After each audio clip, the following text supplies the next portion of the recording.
people said me that their children were uh, showing their private parts in school. Teacher called us to school because my son was showing his penis to uh, his fellow classmates. Or incidents where parents have seen their children showing their private parts to their siblings or m- more often cousins. Why do these things happen between siblings and cousins?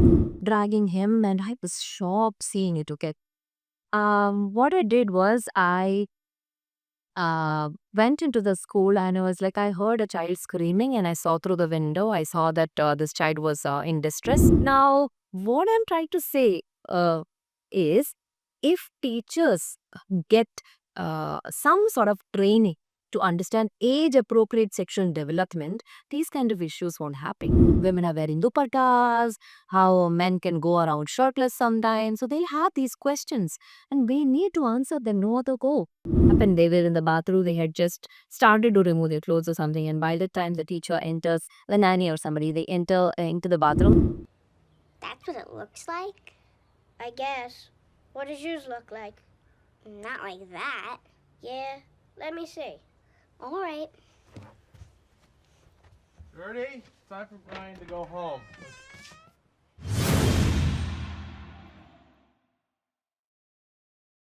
Hello, everyone. Welcome to Stories with Maya Zamma. In our Sex Ed in Parenting series, we did talk about a couple of things that bother parents when it comes to sex education. Today, we have a similar topic, which is children showing their private parts to each other, which is a major issue that I get in my DMs. I've had people said me that their children were uh, showing their private parts in school. Teacher called us to school because my son was showing his penis to uh, his fellow classmates. Or incidents where parents have seen their children showing their private parts to their siblings or mm, m- more often cousins. Why do these things happen between siblings and cousins? But that I've also had parents tell me that they have had similar experiences in their childhoods where, when cousins bathe together and spend time with each other during summer vacations and stuff, these kind of things had happened at age 4, 5, 6, 7, etc. So we're going to talk about this whole thing about curiosity about the human body, especially the naked human body. Meanwhile, I don't know if you guys know, but there is an English movie where they show a 2 minute scene about children showing private parts to each other and how the father gets to see this and he's trying to handle that situation by having a conversation. It's a funny scene, but at the same time, a very, very eye-opening scene, especially to parents. I want to watch it with you all. So let's watch that scene and then we get into the subject.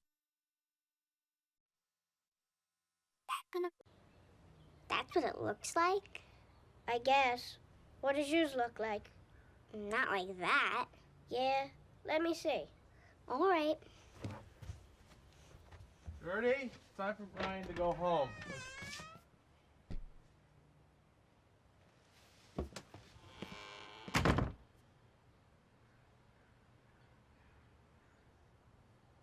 Okay.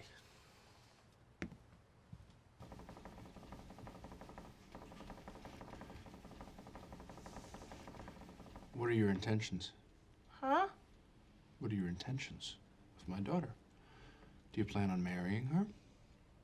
I don't know. Well, only married boys and girls show each other their material parts. Okay? Okay, Brian. You can go now. Come back with a ring. Yes, Mr. Trinky. Bye, Gertie. Bye. Goodbye, Brian. Okay. Do you have any questions about what you know, whatever. So.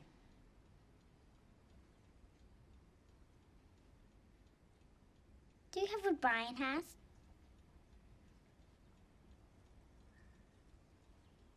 Yes, I have one, two. Is yours as big as his? Sadly, yes. Can we rent a movie? Yes. So they wouldn't give you a job, huh? No, but apparently Daddy's a legend. You don't need that job anyway. You already got a job. Yes, well, Daddy, you Interesting, right? How they have shown this kind of a scene in a movie. And I discovered it pretty recently, okay? I didn't know about it before. But I was very intrigued by how the movie makers had that mindset to show it and how the father was dealing with it, because this is an issue that happens in a lot of households. It's more common than we actually think. And if we think about our childhood, a lot of us have gone through similar situations, consensually and also non-consensually, I'm sure. But more consensually, these things have happened because children are by nature very, very curious. They're very curious beings in general, but they are obviously curious about something that is kept hidden all the time, right? And their children, obviously, they not know. But once they grow up, they realize, why is it kept hidden all the time? Yeah, I want to see how the other person is different than me. And there have been a couple of papers that say that children under 2 can find the difference, or they know that a male body and a female body is different, it seems, even if it's fully clothed. So they do observe, they are watching a lot of things from the environment. They are seeing how women are wearing dupattas, how men can go around shirtless sometimes. So they'll have these questions and we need to answer them, no other go. I have a very sensitive, real time scenario to share with all of you. I have shared about it on my Instagram feed 3-4 years back. So this happened when I was walking on a street, and right beside that street there was a play school, and I heard a child screaming, and I looked in through the window.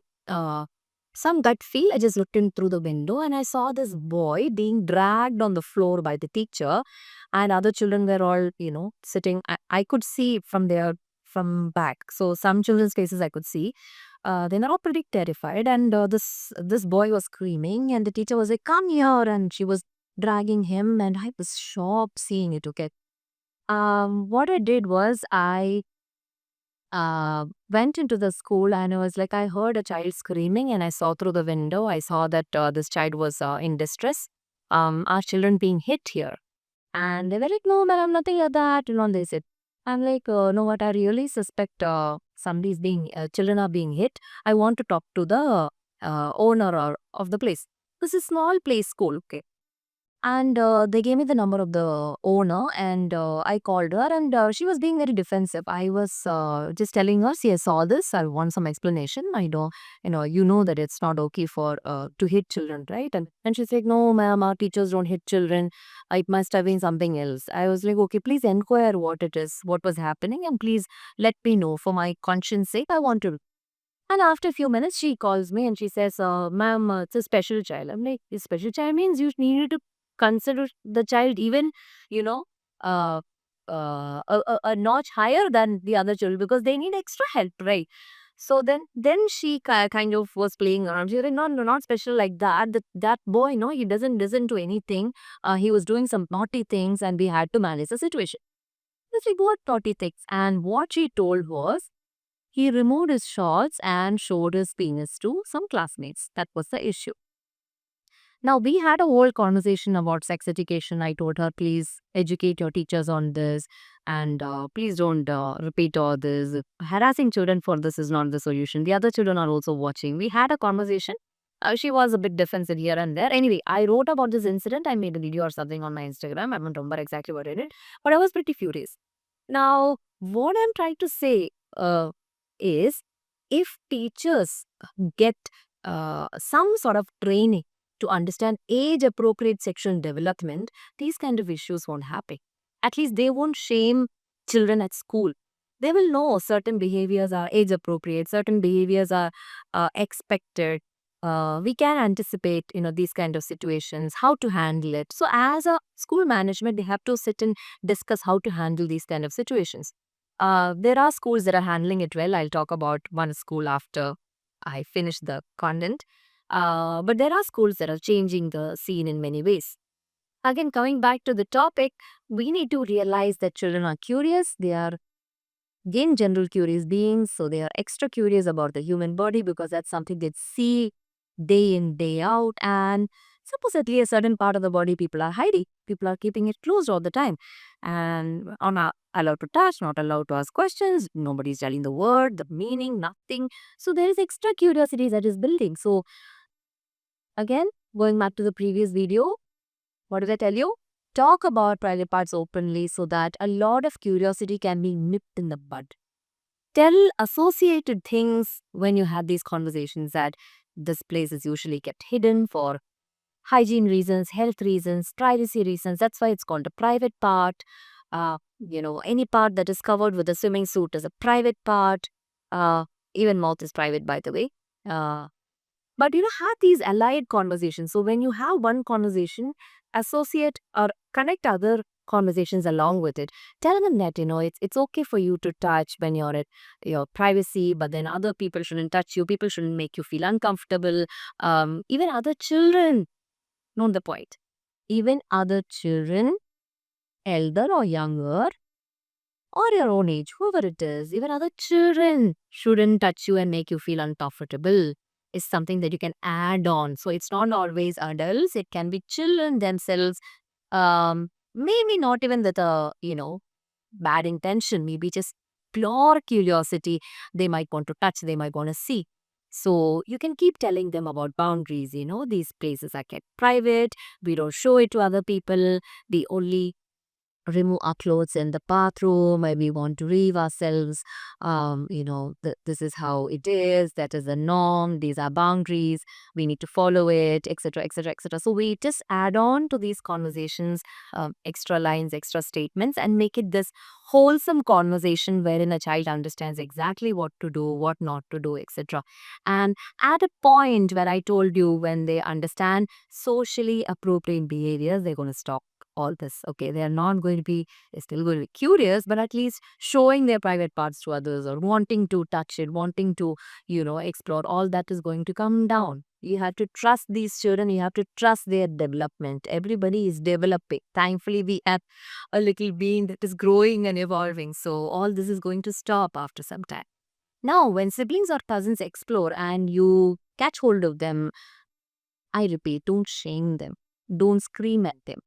Don't be, violent with it. Be very calm and composed. And like I told you in the video where I explained about children touching their private parts, be very matter of fact. Be very clear to them. Explain these boundaries again and again and again and tell them that it's not okay to do it. That's all. So once or twice they might see, they might explore, they might have questions. And we have to answer those questions. We are responsible to answer those questions. Children's sexual health is the parents' responsibility. We are responsible to answer those questions. And when certain things are nipped in the bud, it will settle down. Not to worry. It won't get carried over into, a later stage.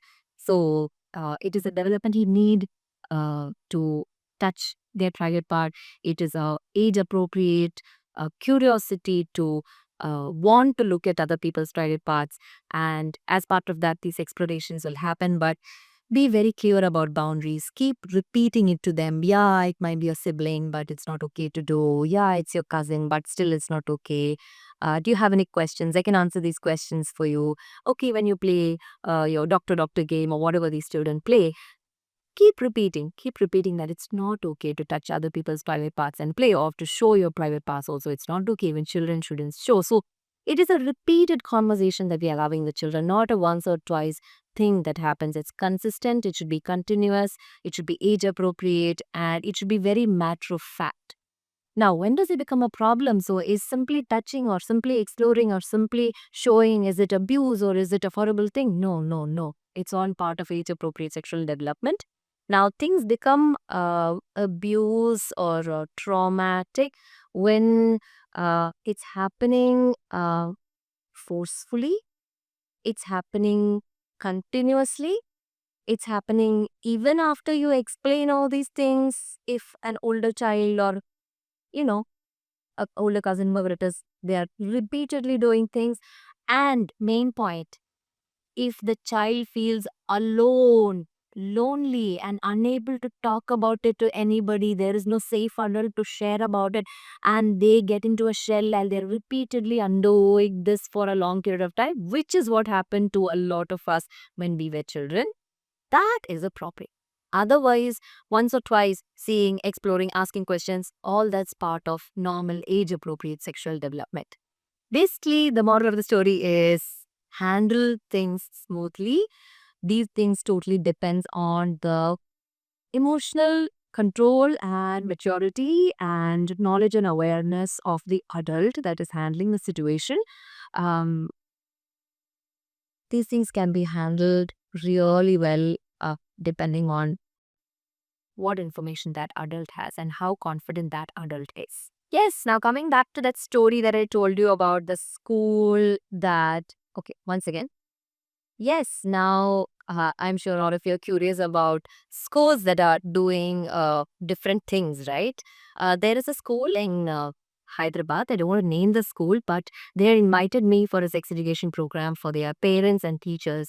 And they had shared this incident with me how two children were inquisitive about each other's private parts and KG children. And nothing had happened. They were in the bathroom. They had just started to remove their clothes or something. And by the time the teacher enters, the nanny or somebody, they enter into the bathroom and they see these children about to remove their private part, their underwear.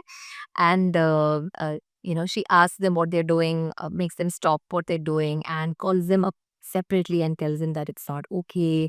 It's private part. You don't have to be showing it to each other. I know that you're very curious. And she handled it really well. I was really proud of what they had done. And what they did was they had a sex education program for parents and teachers twice, not once, but twice in their school. And they also created a small curricula with basic information about consent, boundaries, body autonomy, safety, etc. Not going too much into sex and sexuality, but including all the main things about what I had shared with them. And with the permission of the parents, they are now teaching the children those things. So, which is a beautiful thing. I mean, I was really proud of that school, and um, it'll be good if more schools take such initiatives. It'll be wonderful because certain basic things we can uh, incorporate in school curricula. Rest of the things, I'm a big proponent of the parent handling it because it's not just the information that's going to help that child, it's also the value systems associated with that information that's going to help a child. And value systems come from families, from parents. So, certain things, yes, school is okay, but certain things, that doesn't have to be part of school. It can be part of family level education. So, yes, that's about it. I hope you could learn a thing or two from today's video. If you are really overwhelmed, you don't know how to start, where to start, what are all the things that these children come up with, I want to get some confidence to handle these kind of uncomfortable situations at home, then I have a solution. There is a session titled The Real Talk on my ASMR app. It's available in 3 languages now. You could go and download it and listen to it as a family, and you will be equipped with all the basic information you need to start off your comprehensive sexuality health education with your child. I'm sending you a lot of hugs and healing from my side. We are doing a wonderful thing by breaking generational trauma and shame and imparting beautiful education and awareness into our children's generation. So we need to be really proud of ourselves, okay? I'll see you again with another beautiful topic. Until then, take care, all of you. Bye bye.